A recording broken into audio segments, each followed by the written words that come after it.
ये कहानी है सिलोपात्रा की राजकुमारी एला की। राजकुमारी एला किंग्स विलियम की बेटी थी। राजा की इकलौती बेटी और शहर की सबसे खूबसूरत लड़की एला आज 16 साल की होने वाली थी। पर महाराजा इस बात से खुश न होकर बहुत उदास थे। महाराज, ये पूरा शहर, हमारे शासन के अंदर रहने वाले लोग आपको बहुत ही इज्जत की नजरों से देखते हैं। आपका चेहरा ही उनके मन को खुशहाल रखता है। अब ऐसे में अगर आप ही चिंता में रहेंगे तो कैसे चलेगा? कल आपकी बेटी की ताजपोशी होने वाली है। वो पूरे समाज के सामने राजकुमारी घोषित कर दी जाएगी। कल के बाद शासन में हो रहे छोटे बड़े निर्णय में उसका भी हाथ होगा। हाँ, मैं खुश हूँ। ऐसे कौन खुश होता है महाराज? हैरी के वक्त तो आपने पूरे शहर को सजा दिया था। आपसे ज्यादा खुश कोई दिख ही नहीं रहा था। उस वक्त जो चमक थी आपके चेहरे पर, वो आज आपकी बेटी के वक्त क्यों नहीं है? कहीं आपकी उदासी का कारण ये तो नहीं कि एला एक लड़की है? नहीं महारानी, आप मेरे मन की बात को समझ नहीं पा रही हैं। मुझे इस बात की खुशी तो है कि कल मेरी बेटी की ताजपोशी होगी और वो पूरे शहर में छोटी राजकुमारी के नाम से जानी जाएगी।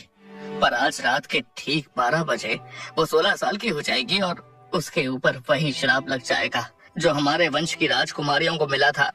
ऐसे किसी श्राप के बारे में बड़ी महारानी ने तो मुझे कभी नहीं बताया था। क्योंकि ये श्राप बहुत पुराना था। उसके बाद हमारे खानदान में कोई लड़की पैदा हुई ही नहीं, तो सभी उस श्राप को भूल गए। पर कल रात को माँ को एक सपना आया जिसमें एक बड़ा सा सांप हमारी एला को डस रहा था। मुझे विश्वास हो गया है कि वो श्राप अभी भी हमारे साथ ही है। राजकुमारी एला रोज की तरह रात को 10 बजे शीशे में खुद को निहारने के बाद सोने चली जाती है। ओ जादूगरी की दुनिया के शहंशाह, कहाँ हो तुम? तुम्हारी राजकुमारी तुम्हें ढूंढ रही है। वो कहानी महज एक कहानी है राजकुमारी, जो बड़ी रानी साहिबा आपको सुनाया करती थी। जादुई दुनिया होती कहाँ है, और होती तो उसकी राजकुमारी आप ही होती। चलिए अब सो जाइए, आपके सोने का वक्त हो गया है। कल आपकी ताजपोशी है, उस सुनहरे सपने में सो जाइए। खुशी खुशी राजकुमारी सो जाती है। पर अपनी बेटी पर लगे श्राप से डरते हुए महाराजा पूरे महल में चारों ओर हर तरफ पहरेदार बढ़ा देते हैं। पर जैसे ही 12 बजते हैं, अचानक से ही एला की नींद खुल जाती है।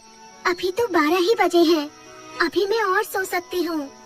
2 घंटे बीत जाते हैं, पर एला की आँख ही नहीं लगती। मेरी नींद टूटी कैसे? ऐसा तो कभी नहीं होता। कब से कोशिश कर रही हूँ, नींद क्यों नहीं आ रही? राजकुमारी एला अपने पलंग पर लेटी हुई खिड़की से एक टक चांद को देखी जा रही होती है, और कब चांद ढलकर सूरज निकल आता है पता ही नहीं लगता। ऐसा कैसे हो सकता है? सुबह हो गई और मुझे नींद ही नहीं आई। आज मेरी ताजपोशी है। सभी के सामने अगर मेरी आंखें इस तरह नींद में फूली हुई दिखेंगी तो लोग क्या सोचेंगे? मिया, जिया, कहाँ हो तुम सब?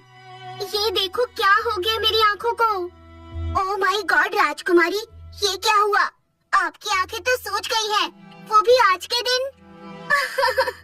ग्रैंडमा, ग्रैंडमा, मेरी आंखें। रोती हुई एला अपनी सबसे प्यारी सहेली अपनी दादी के पास जाती है।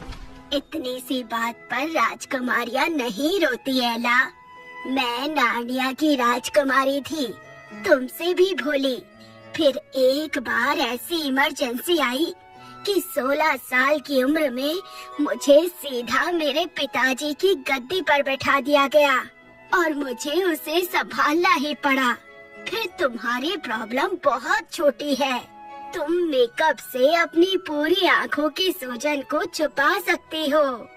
सभी को ये बात बड़ी नॉर्मल सी लगती है और मेकअप से राजकुमारी एला को बहुत ही खूबसूरती से सजा दिया जाता है। अपनी बग्घी पर बैठकर राजकुमारी पूरे शहर का चक्कर लगाती है और उसके बाद उनकी ताज पेश होती है। दिन गुजरता है और आती है रात। राजकुमारी को फिर से नींद नहीं आती। लगता है जादुई राजकुमार को मुझसे सच में प्यार हो गया है, इसीलिए उसने मेरी नींद चुरा ली है। राजकुमारी को जादुई कहानियाँ पढ़ने का बड़ा शौक था, और वैसे भी जादुई कहानियों की किताब बड़ी महारानी ने भी उसे दी थी। राजकुमारी एला उस किताब को पढ़ते हुए महल में घूमने लगती है। महाराज, अभी हमारे कमरे के सामने से कोई गुजरा। किसकी इतनी हिम्मत हुई? कौन है? हाय योर हाइनेस, ये मैं हूँ, आपकी बेटी। सॉरी, वो मुझे नींद नहीं आ रही थी। सोने की कोशिश करो एला, नींद आ जाएगी। इस तरह दिन बीतते जा रहे थे और एला का सो पाना और भी मुश्किल होता जा रहा था। एला, कहाँ हो तुम? यही हूँ दादी, कंबल के नीचे। तुम्हारी सहेलियाँ कब से तुम्हारा इंतजार कर रही हैं एला। उठो और जाओ, उनके साथ खेलो। जी दादी।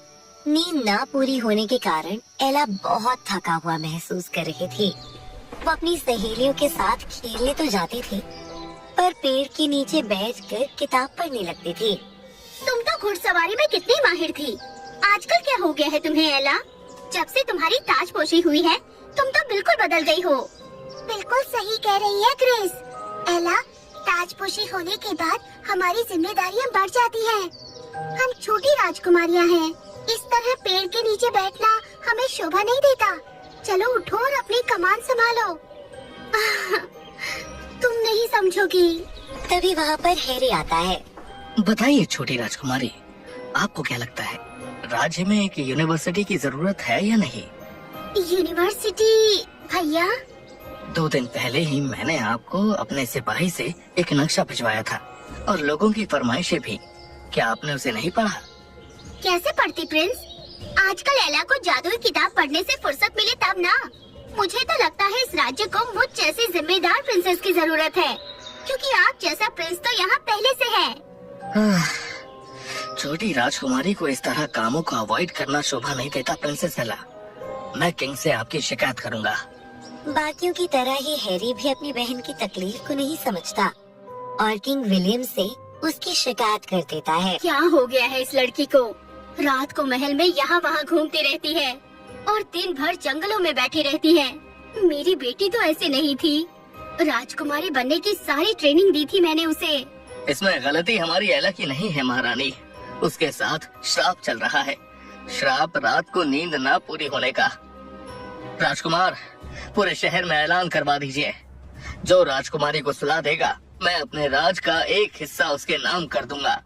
और अगली सुबह से ही राजमहल के बाहर लंबी कतार लग जाती है। रानी साहिबा को मैं सुलाऊंगी अपनी लोरी सुनाकर।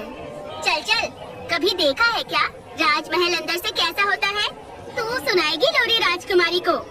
राजकुमारी को तो नींद मेरे इन फूलों को सूंघ कर ही आएगी। नहीं नहीं, महारानी को नींद मेरे बनाए हुए इस पलंग पर आएगी। इसी बहाने राजमहल में मेरा बनाया हुआ पलंग लगेगा। दादी, ये सब इस तरह झगड़ क्यों रहे हैं? सिर्फ राज्य के एक हिस्से के लिए क्या फायदा उस हिस्से का? आज देखिए सब कुछ है मेरे पास, नींद नहीं है। कभी कभी लगता है कि मुझसे ज्यादा किस्मत वाली वो गिलहरी है जो पेड़ के ऊपर आराम से सो जाती है। मेरी प्यारी बच्ची, तुम्हारा दिल बड़ा साफ है, पर दुनिया ऐसी नहीं है। राजकुमारियाँ पेड़ के ऊपर सोई अच्छी लगेंगी क्या? लोगों को कोशिश करने देते हैं। हो सकता है कि इसमें से कोई तुम्हें सुला पाए। एक के बाद एक लोग आते जाते हैं। कोई राजकुमारी को मीठा सा गाना सुनाता है तो कोई लोरी, कोई पैरों की मालिश करता है तो कोई उनकी सर की। पर एला को नींद आती ही नहीं और उदास होकर एला फिर से जंगल में चली जाती है। ओ गिलहरी, क्या तुम मेरी सोने में मदद कर सकती हो? हाँ, बिल्कुल राजकुमारी। ओह वाह, क्या ये कोई सपना है? तुम जादुई हो, तुम बोल सकती हो। तो फिर तुमने आज तक मुझसे बात क्यों नहीं की? क्योंकि तुमने कभी शुरुआत नहीं की। चलो, अब अपनी किताब का आखिरी पन्ना खोलो। आखिरी पन्ना? पर आखिरी पन्ने पर तो एक दरवाजे की तस्वीर बनी हुई है। तो ये पकड़ो चाबी और खोलो उस ताले को। जैसे ही एला चाबी से किताब पर बने भरी दरवाजे के ताले को खोलती है, एक रोशनी बाहर आती है और एला के साथ वो गिलहरी एक जादुई दुनिया में पहुंच जाते हैं। हम कहाँ हैं? गिलहरी, सुनो, तुम कहाँ भागी जा रही हो? मुझे माफ करना एला, मुझे तुम्हें यहाँ लाने को कहा गया था। मेरी माँ मेरा इंतजार कर रही होगी। तुमने मुझे धोखा दिया। एला अपने आसपास देखती है। चारों तरफ उड़ती हुई तितलियाँ, दिन में भी आसमान में टिमटिमाते तारे और चमकते हुए जादुई फलों को देखकर एला खुश हो जाती है। ये तो वही जादुई दुनिया है। इसके बारे में मैंने किताब में पढ़ा था।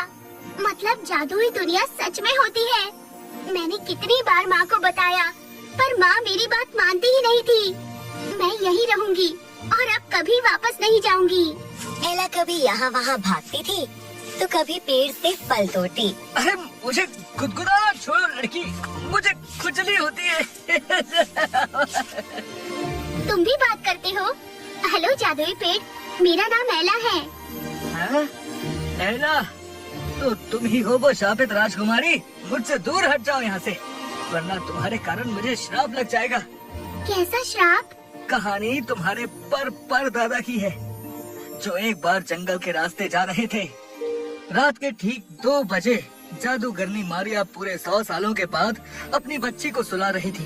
पर महाराज तो महाराज थे, उन्हें उसी वक्त गाना सुनने का मन हुआ और उन्होंने जादूगरनी की झोपड़ी के बाहर ही गाने बजाने का समारोह शुरू कर दिया, जिस कारण जादूगरनी की बेटी उड़ गई और फूट फूट कर रोने लगी और उसके आंसुओं से जादूगरनी का शरीर यहाँ वहाँ से जल गया। ये तो बहुत बुरा हुआ, इसीलिए उन्होंने श्राप दिया और उनके श्राप के कारण मैं सो नहीं पा रही। एला जादुई पेड़ की बात सुनकर बहुत दुखी हो जाती है और वहीं बैठ जाती है। शाम ढल जाती है और कुछ देर बाद उसे एक छोटी सी बच्ची की रोने की आवाज सुनाई देती है। तुम रो क्यों रही हो प्यारी बच्ची? आओ, मैं तुम्हें सुला दूं। मेरी प्यारी बच्ची सो जाओ, प्यारी बच्ची सो जाओ। जादुई दुनिया में मैं तुमको ले चलूं, प्यारी बच्ची सो जाओ। लोरी सुनाकर एला उस बच्ची को सुला देती है और तभी वहाँ आती है मारिया। मेरी बच्ची 100 सालों में एक बार ही सोती है और तुमने उसे सुला दिया। कौन हो तुम? एला, मैं वही श्रापित राजकुमारी हूँ जादूगरनी। ना जाने कितनी रातों से जाग रही हूँ। आज भी आपके शरीर पर जले हुए निशान हैं। मुझे बहुत बुरा लग रहा है आपके लिए। चलिए, मैं आपके घाव पर मलहम लगा देती हूँ। एला मारिया के घाव जख्मों पर जैसे ही मरहम लगाती है, सारे घाव अपने आप गायब हो जाते हैं। ये तो तभी गायब हो सकते थे जब कोई शाही खून, जो सच में बहुत ही पवित्र हो, इन जख्मों को छुए। पर शाही लोग तो मतलबी होते हैं। खैर, तुम अपने पुरखों की तरह बिल्कुल भी नहीं हो एला। मैं अपना श्राप वापस लेती हूँ। और हाँ, तुम जब भी चाहो इस दुनिया में आ सकती हो। बस इस राज के बारे में किसी को मत बताना। और कुछ इस तरह रात को जागने वाली राजकुमारी एला का श्राप खत्म हो जाता है और वो आराम से सोने लगती है।